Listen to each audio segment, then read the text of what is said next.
Hello everyone, welcome back to net a better English where you learn English in easy way. जिन्हें थोड़ी बहुत English आती है या जिन्होंने इंग्लिश बोलना स्टार्ट किया है, वो जब एक दूसरे से इंग्लिश में बात करती हैं, कॉन्वर्सेशन करती हैं, तो बहुत ही सिंपल या बेसिक सेंटेंसेस या फ्रेजेस का यूज़ करती हैं। तो इन बेसिक या कॉमन फ्रेजेस या सेंटेंसेस की जगह पर कुछ एडवांस्ड फ्रेजेस हम यूज़ करके अपनी इंग्लिश को ब्यूटीफाई कर सकते हैं, जिससे हमारा इंग्लिश बोलने का तरीका स्मार्ट लगेगा। अगर चैनल पर नए हैं तो चैनल को सब्सक्राइब कर लें, वीडियो अच्छी लगे तो लाइक कर दें और शेयर करें। Phrases to ask how someone is. जब हमें किसी से पूछना होता है कि आप कैसे हैं, तो हम यूजुअली बोलते हैं हाउ आर यू। तो इसकी जगह पर हम कुछ फ्रेजेस यूज़ कर सकते हैं जो हैं व्हाट्सअप, व्हाट्सअप, या फिर हम बोल सकते हैं what's new, what's new. How are you की जगह व्हाट्स न्यू बोल सकते हैं, या फिर बोल सकते हैं how's it going, how's it going, या how are things, how are things, या फिर बोल सकते हैं how is life, how is life मतलब जीवन कैसा है। Phrases to say how you are. जब आपसे कोई पूछता है हाउ आर यू, तो आप उसके रिप्लाई में क्या बोलेंगे। मतलब जब आपसे कोई पूछता है आप कैसे हैं, तो आप उसके रिप्लाई में क्या बोलेंगे। आप बोल सकते हैं I am fine thanks, how about you, या फिर आप बोल सकते हैं प्रिटी गुड, प्रिटी गुड, या फिर सेम एज़ ऑलवेज़ मतलब हमेशा जैसा रहता हूँ वैसा ही, या फिर आप बोल सकते हैं नॉट सो ग्रेट मतलब बहुत ज़्यादा अच्छा नहीं हूँ, या फिर आप बोल सकते हैं कुड बी बेटर मतलब इससे ज़्यादा अच्छा हो सकता हूँ, या फिर कांट कंप्लेन मतलब शिकायत नहीं कर सकते, ठीक ठाक हूँ। Phrases to respond to good news मतलब जब आपको कोई अच्छी खबर सुनने को मिलती है तो आप अपनी प्रतिक्रिया देने के लिए, रिस्पॉन्ड करने के लिए क्या बोलेंगे। दैट्स ग्रेट मतलब बहुत अच्छा है, दैट्स ग्रेट, या फिर आप बोल सकते हैं हाउ वंडरफुल, हाउ वंडरफुल, या ऑसम। सिंपली आप बोल सकती हैं ऑसम, कोई अच्छी न्यूज़ सुनने को मिले ऑसम, या फिर आप बोल सकते हैं amazing, amazing. Phrases to respond to bad news. कभी कभी हमें बुरी खबर भी सुनने को मिलती है, तो उस बुरी खबर सुनकर हम क्या रिस्पॉन्ड कर सकते हैं वो देख लेते हैं।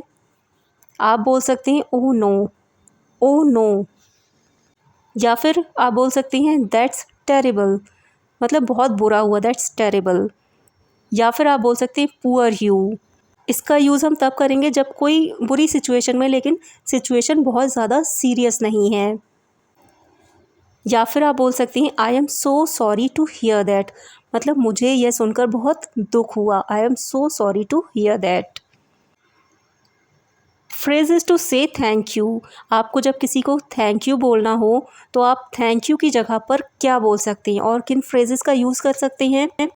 आप बोल सकते हैं आई रियली अप्रिशिएट इट, जो आपने हेल्प की है उसकी मैं प्रशंसा करता हूँ, या फिर आप बोल सकते हैं आई एम रियली ग्रेटफुल मतलब मैं बहुत शुक्रगुजार हूँ, या आप बोल सकते हैं that's so kind of you, that's so kind of you, या आई ओ यू वन। इसका मतलब होता है आप फ्यूचर में अगर सामने वाले व्यक्ति को ज़रूरत होगी तो हेल्प करना चाहते हैं। Phrases to respond to thank you. अब आपको कोई अगर थैंक यू बोलेगा तो आप उसके जवाब में या उसके रिप्लाई में क्या बोलेंगे, उन फ्रेजेस को भी समझ लेते हैं। आप बोल सकते हैं नो प्रॉब्लम, या फिर आप बोल सकते हैं नो वरीज़, या फिर आप बोल सकते हैं डोंट मेंशन इट, या फिर कह सकते हैं माय प्लेजर, या फिर any time, any time. Phrases for agreeing मतलब जब आप किसी की बात से सहमत होते हैं, एग्री होते हैं, तो आप जिन फ्रेजेस का यूज़ कर सकते हैं वो हैं एग्जैक्टली, या फिर आप बोल सकते हैं एब्सोल्यूटली, या फिर दैट्स सो ट्रू मतलब ये बिल्कुल सच है, मैं आपके साथ सहमत हूँ, या फिर आप बोल सकते हैं आई एग्री 100%, या फिर कह सकते हैं I couldn't agree with you more. अब इसका हिंदी मीनिंग तो हुआ कि मैं आपके साथ बहुत ज़्यादा सहमत नहीं हूँ, लेकिन एडवांस्ड इंग्लिश में इसका मतलब होता है कि मैं कम्प्लीटली पूरी तरह आपसे सहमत हूँ। या फिर आप इनफॉर्मल वे में बोल सकते हैं टेल मी अबाउट इट, या यू आर टेलिंग मी। इसका मतलब भी होता है कि मैं आपसे एग्री हूँ। या फिर आप बोल सकते हैं आई सपोज सो। इसका यूज़ वहाँ पर करेंगे जहाँ आप एग्री तो हैं लेकिन अनिच्छा से। फॉर एग्ज़ाम्पल आपसे अगर कोई पूछता है मैं आपका मोबाइल यूज़ कर लूँ, तो आप बेमन से उनसे एग्री होते हैं तो बोल सकते हैं आई सपोज सो।